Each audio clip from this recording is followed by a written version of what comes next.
Near mint condition, the home of collected editions. That cover's so awesome. Absolute format is the best way to own this store. Time to empty those wallets and fill those shelves.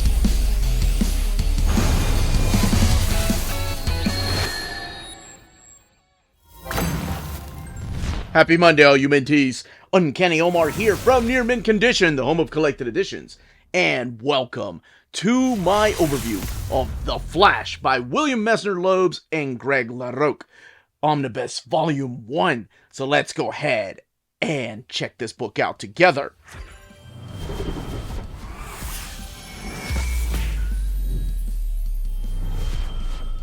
And welcome back, everybody. Now, here we have the latest Flash Omnibus, the latest DC Omnibus, and this is the one by William Messner-Loebs and Greg LaRocque, Omnibus Volume 1. And you probably noticed that they did change the cover of the Omni. I think when I went through the solicitations, or at least the books that are coming out in the month of August of 2024, we did use this cover.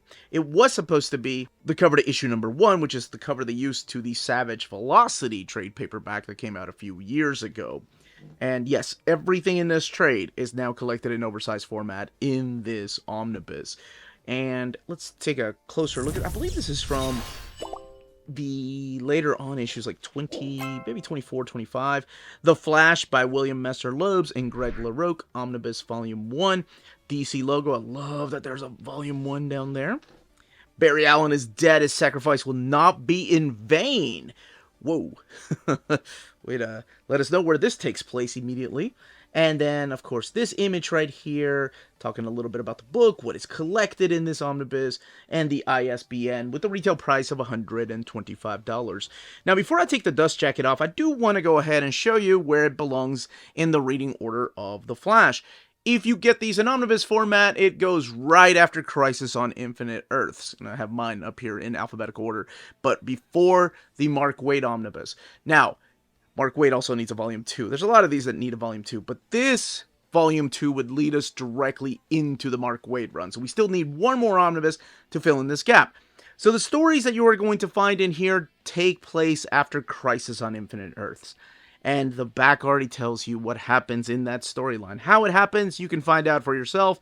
I know we are talking about stories that happened in the 80s, but, you know, sometimes people haven't read them. A little bit about the creators. Nothing really about the characters. William Messner-Loebs, Mike Baron, Greg LaRocque, Butch Guice, Larry Malstead. I love the fact that they're putting inkers in here. Steve Haney, Steve Lytle, and Carl Gafford. So that's awesome. And then the way the book is decorated. So you have flashes here and here. I do love the fact that they're using the same kind of font and logo for the Flash in the Mark Waid era, so that's really cool. All right, let's go ahead and get this book open, talk about the stories found in here, and show off this artwork.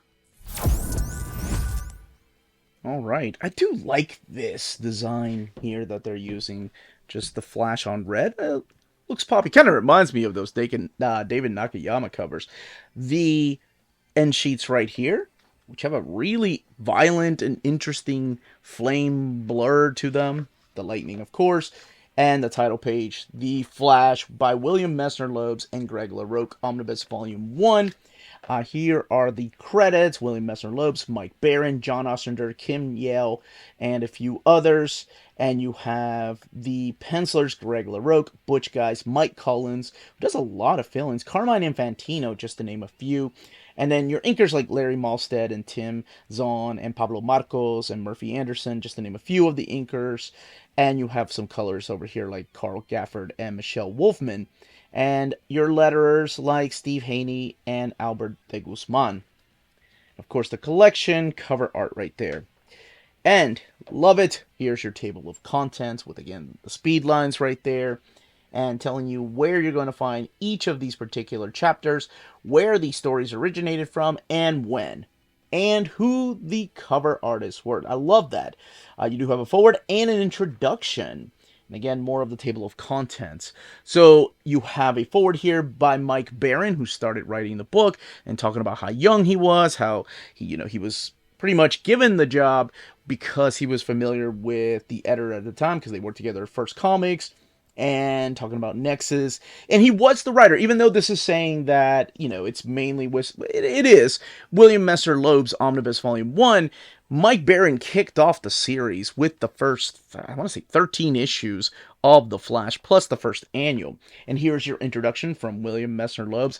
Probably, to me, one of the most underrated writers that we had in the 90s, because just like that, he was disappearing from comics. And if you do, and I mean that, I really enjoyed his writing in the 90s, whether it was his Wonder Woman, or whether it was this, or Johnny Quest. He did Johnny Quest. And then the Thor. I actually like that Thor. People hate that Thor, but mainly because of the way he looked. All right, so we are kicking it off with Flash number 1. So this collects Flash 1 through 28, The Flash Annuals 1 through 3, Manhunter 8 and 9, so it's got that crossover in there, Secret Origins Annual 2, and then pages from Invasion 2 and 3. So 984 pages, and kicking it off with this first issue. I said it before, just a quick little history. This does take place after the events of Crisis on Infinite Earths, where unfortunately we lost the Flash at that time, and that was Barry Allen. Now, if you're coming here from the TV show or the movies, you're going to be like, whoa, what are you talking about? Barry Allen is the dude. He's the guy in the suit. Well, in comics, it's a little bit different. We had Jay Garrick, the Golden Age Flash, and then we had Barry Allen taking over that mantle, but it's a little more confusing than that. But I said I was going to be quick. We won't talk about multiple Earths or the multiverse, not now. And then when Barry Allen died in the crossover Crisis on Infinite Earths, that's when Wally West, who was Kid Flash at the time, took over the cowl and became the Flash. So he's still part of the Titans during this time. He still has a relationship with Francine right here, who of course is part of the Titans. And it has ties to that, but this is in the aftermath of Crisis. Like, we don't see a funeral, really. That stuff has already been done in some other comics. Here, it's just the beginning of Wally West and what is to come for him. And I find it really interesting, and I'll explain why in a little bit, why I find this beginning interesting compared to other superhero beginnings like Man of Steel or George Perez's Wonder Woman, or of course Batman Year One. So the Flash isn't as fast as his predecessor. As a matter of fact, he kind of tops out at about 750 miles an hour, and he can't go the speed of light. So he's explaining to people that, hey, I'm not as fast as I used to be. He needs a job. So what he's doing is he is actually delivering an organ to a patient across the country. And he leaves everybody behind. And as he's running across the country, he's like, runs into some kind of crime that's happening and thinks to himself, wait a minute, I recognize that guy. And he does, and he comes to play later on because he doesn't have any time to stop and fight this guy that's obviously beating this other guy up, because he has to deliver this organ to this lady right here. As it turns out, that gentleman, or lack of a better word, is Vandal Savage. That's who he ran into, who was his predecessor, the Flash, and of course the Justice League, an arch nemesis to those characters. So when he comes back to Titan's Tower after they were trying to celebrate his 20th birthday, I believe he's supposed to turn 20 here. So you have all the classic Titans here. This becomes really interesting. I'll mention here in a little bit. But he finds an organ in the present that he opens, and sure enough, Vandal Savage is there waiting for him and just picks a fight with him. Now, Vandal Savage is going through some changes himself. Crisis did change some things up, but I'm not going to explain exactly what's changed with him. He's just a little bit different than probably you're used to seeing him. And again, him, having a relationship with Francis. He ends up, I forgot to mention this. So random, but at the end of the first issue, before he runs into Vandal Savage, he ends up winning the lottery. Like, he's just like, whoa, those are my numbers. Remember when I said that he needed the money? So he ends up buying a mansion after defeating Vandal Savage in the second issue and takes Francis with him. Now, he is about to go through some changes here. And what ends up happening is that Francis ends up leaving. She's like, yeah, I think we're moving too fast. No pun intended. So let me have some time to myself and think about it. So he goes to Star Labs because they're trying to figure out what exactly is keeping him from running as fast as he used to? What's the problem here? And at Star Labs, he ends up meeting this lady right here. This is Tina McGee, who has marital problems, and that comes into play. We have the Kilgore system here that is running amok, that nobody believed was a real thing, like people were calling a ghost. And what ends up happening during this time, too, is that I really enjoyed this about what Mike Baron established. It's pretty much like saying that Wally needs to constantly rest and constantly eat food because of his high metabolism. And it makes sense, right? To me, it makes sense. You're running fast, you gotta eat a lot. So there are limitations to what he can do. Uh, Butch Guy's, like I mentioned, doing the main story art here for the first few issues. He does the annual here, and this is the very first annual.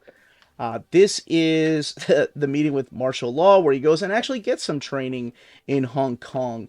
And I will say something that is really weird about Wally, at the beginning that I completely forgot because I remember reading these as a kid. I read that trade paperback, The Savage Velocity.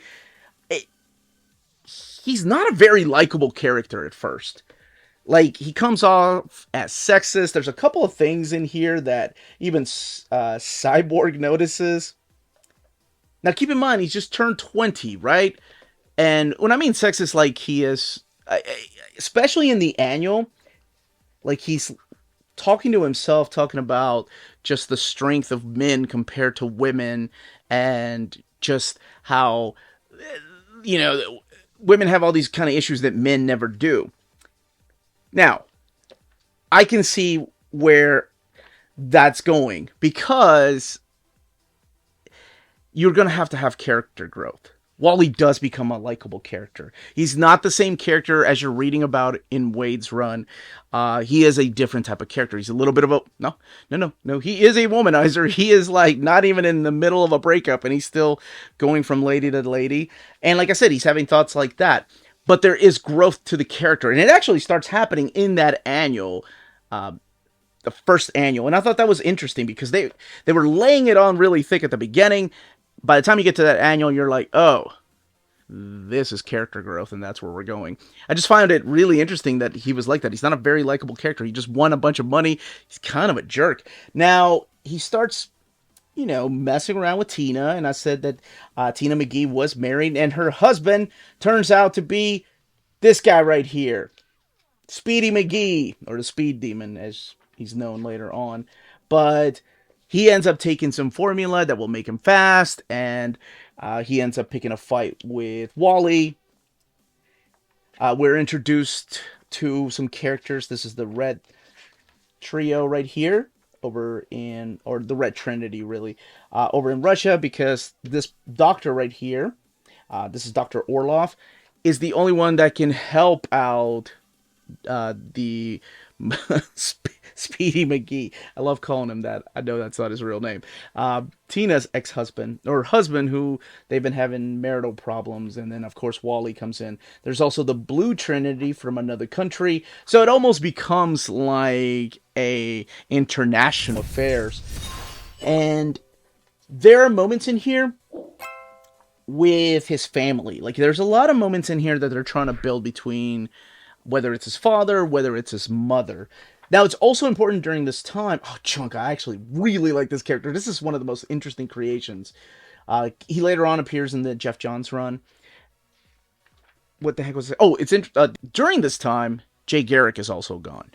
So, Wally West doesn't have a mentor in Barry Allen. He doesn't have that mentorship from Jay Garrick. So the stuff that you're seeing about the Speed Force and all that, that comes later. This is just building towards that. So Chunk is this really, really interesting character that is a really smart guy.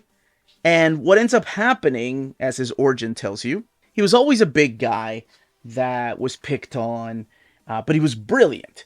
And in his 20s, he made this matter transmitting machine. And when he... comic book science, I love it. When he tried to use it to go across the city, the machine imploded and it went inside of him. And it kind of made him into a black hole. That's why you see him, like, towards the very first appearance here. when he's trying to rob a bank. Like, there are reasons why he's constantly eating right here. That's why you see him absorb all kinds of things. Where he takes people is really interesting. Even here, my boy Wally can't. He's got that charm, I guess, man. Anyway, in this weird world where Chunk ends up taking them. Now, eventually, of course, he befriends him, because if you read any of the Mark Waid stuff or the Jeff Johns stuff, you know he becomes an ally. And I had to mention that because the rest of the book they're going to be hanging out together. So even if I'm flipping through here, you're going to be like, oh, I guess they're friends now. Now, Vandal Savage does show back up, and there's backup issues too in here. Like, this is the Dr. Light story against uh, the Teen Titans and the Little Boy Blues. But this turns out to be the final issue right here by Mike Baron. This is issue number 13, and it is the Flash against Vandal Savage. He gets to meet his neighbors. His mom starts playing a big part in his life, just like Tina McGee is. He ends up... there's this model that he was kind of dating because him and Tina kind of broke it off. And again, that West charm. And that's when we start the next run. And the next run is the William Messner-Loebs Run. By now, Jackson Guice is off the book, and Greg LaRocque. Actually, Greg LaRocque had been drawing these for a while. But remember when I said he won the lottery? Well, when William Messner-Loebs takes over the book, Mike Baron left him with a completely different status quo. I will say that. And you can find out exactly how it happened. His mom's still with him. He's trying to break up with Tina. And because he thinks he knows how women are, again, it's just his character growth, right? It's a young, cocky kid that was a millionaire overnight in his 20s, thinking he understands everything. Definitely keeps growing throughout this series. Now, this is also when we get the return of Speedy McGee right here. So Tina and Jerry, again, trying to work out their differences, and Jerry isn't as crazy as he used to be. Now, we are also introduced to the concept of Velocity 9, which is a drug that people are taking to become speedsters. But what it's doing is it's destroying them from the inside. And Wally has to deal with those ramifications of what happens with people that are taking this particular drug. And in William Messner's Loebs Run, I will say, is when you start seeing this is the next annual, I think, which is a retelling of the origin of Wally West, and then you get Jay Garrick and Barry Allen.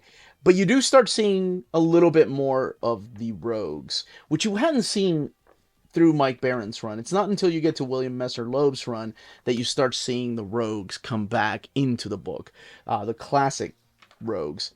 Now, I mentioned that his dad's trying to play a role in this. Now, another thing that was happening during this time, and it happened to Wonder Woman, it happened to Batman, and it happened to Superman, is we had the forced events. For example, there is the Millennium event that happens throughout the very early pages of this right here. As a matter of fact, I think it happens in the next issue, in issue number 8. After he is with Red Trinity and he gets to fight against the Blue Trinity, we jump right into Millennium, which kind of is so mandated that they're like, okay, we need to get Wally West back into the United States, so why don't we get him knocked out, and then he's hanging out with the Justice League whenever we're finding out about what Millennium is about. And of course, that continues into the pages of Millennium, so it has that little bit of an event crossover. You're also going to get the Invasion crossover in here. Now, something big happens in Invasion to the character of Wally West, that is sort of collected in here. It's kind of just recapped in a way. But yeah, I love the fact that they keep adding bonus books to the back of these issues, telling about some of the rogues, and then, of course, telling more and more about Chunk. I think he became a fan favorite. This is the Blue Trinity, so we even get a little bit of those stories in here. And yeah, this Flash issue, man, Wally West is just down on his luck. You have people that are speedsters, that are out of control. He feels like he's got no place to go, and then we jump into the Invasion crossover.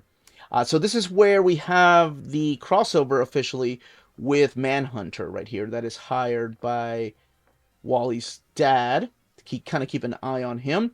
Now they do like these little recap pages right here of what Invasion is about. So you kind of know what Wally's role was during Invasion, those particular issues. Because Invasion wasn't a very long crossover. It's just the event itself spun across the entire DC universe.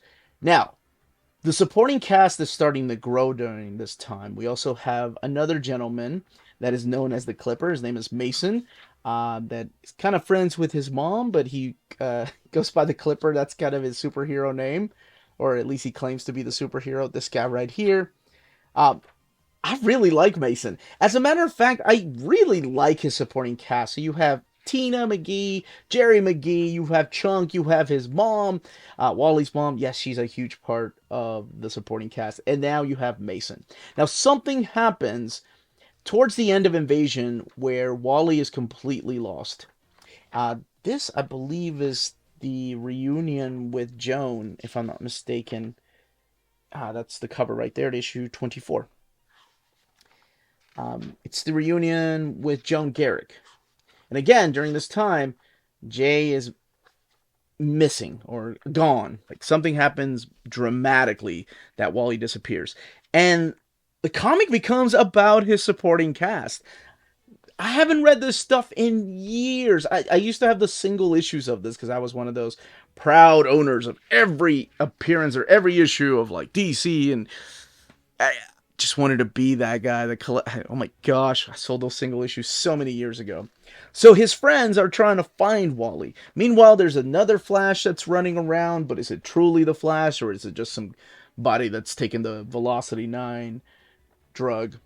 But I really like how he's found. And then you have some Return of the Rogues. This time around with a little bit of a twist. So you have the Golden Glider and you've got Captain Cold right here.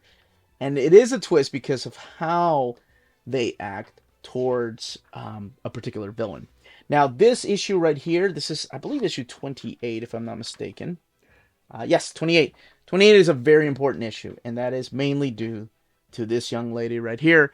This is the first appearance of Linda Park, who will play a much bigger role in the second omnibus whenever we get that, because this is the one that kind of wraps up the series. We do get the annual in here, right here. Yeah, this is annual number 3. And this is the one that has Joan Garrick, Jay Garrick's wife. She's being harassed by somebody, and this is when Wally has to play detective and try to figure out who this somebody was and what kind of ties they had to Jay Garrick and the JSA. And we have these little backup stories here about the JLI. And Chunk in the JLI. Oh, I'm so glad they put this stuff in here. This is the who's who of these particular characters, like Wally West, and there's Chunk, Little Boy Blues. You have Silver Age, or I'm sorry, this is Golden Age Flash, Jay Garrick, Joe Kubert doing that piece. There's Wally and more Chunk, so you've got the 2 different who's who's. Mason, yeah, this is the guy that's going as the Clipper. And you've got the Capital's Courier. Oh, the Capitalist Couriers. That's right. The Red Trinity ended up getting a job here in America just delivering stuff. And that's when that whole Velocity 9 stuff started happening. You have some house ads that look like haven't been restored. Just have some rough scans to them. But we've seen that at Marvel. We've seen it at DC. This is all the letters that were originally published in Flash 1, or I guess the letter pages, and originally published in Flash 2, and Flash Annual 2, and Flash Annual number 3. Written by Mark Waid. Well, this one here is particularly written by Mark Waid, and this one was originally published in Flash 28, and by Brian Augustine, who will eventually bring Mark Waid into the book. And your end sheets. All right, let's look at the binding. 984 pages. It is sewn binding. The paper stock seems to be the similar paper stock that they've been using in their latest Omnis. It feels a little bit more glossier, maybe, than these few satin ones that I've had in the last few months. So there is some bleed through happening because the paper stock isn't as thick as the glossy paper stock that they used to be. But I don't think anybody uses that thick glossy paper stock they used to. But yeah, there is bleed through, and looking at some spread pages here with some whites. So the bleed through is minimal, and it mainly happens on light colors or whites. But you do get also some gutter loss right here, and that's mainly due to the binding. But that's it. Flash is here, baby. This is where it starts for me. After Crisis on Infinite Earths. That, as they say, is that. If you're interested in purchasing this omnibus, don't forget to check out our sponsors. BD Cosmos, the Canadian leader in graphic novels. They have a physical storefront in Montreal, Quebec, and their website, bdcosmos.com, offers 25% off your order of over $99 or more, and free shipping everywhere in Canada for every order of $200 or more. Their shipping care is exceptional. Your books will stay cozy through the rough Canadian weather and arrive to you in near mint condition. After checkout, let them know Near Mint Condition sent you their way, and you'll be added to the monthly $25 gift card raffle. Entries are valid for new and returning customers. Don't be afraid to call or email them. Ask them questions. Their staff is always happy to help guide you towards the right purchase. Visit their website, bdcosmos.com, for more. BD Cosmos, with rewards and raffles taking care of customers in Canada. Eh? CheapGraphicNovels.com, your online home for graphic novels and collected editions up to 50% off cover price. They have excellent shipping and prompt and helpful service. Check out their bargain deals for up to 90% off cover price. And don't forget that CGN also takes pre-orders. That way you don't miss out on the hottest releases. And they are currently running a special promotion for you Minties. If you're a first-time customer, after receiving your order confirmation email, reply back to that email and let them know Near Mint Condition sent you their way. They will then apply a free shipping promotional credit to your next order in the US. Cheap Graphic Novels, your source for the hottest books with the kind of deep discount, quality shipping, and customer service that will keep you coming back for more. And that was the content, the page count, and build of this book. Let me know in the comments down below if you plan on picking this up, if you hope that we get a volume 2. We got a Mark Waid volume 2 coming, so anything's possible. And if you hope they collect more and more of the Golden and Silver Age era, of course the Bronze Age era of the Flash, or what other run of the Flash you would love to see collected in omnibus format. Do you want to see a follow-up to the Francis Manapul New 52 era? Do you want to see more of the Rebirth era, or more Mark Waid, or of course, a follow-up to this? If you have any questions, leave them down below. Don't forget to smash that like button, subscribe, and ring that bell for notifications. Everyone stay healthy and safe out there. Much love.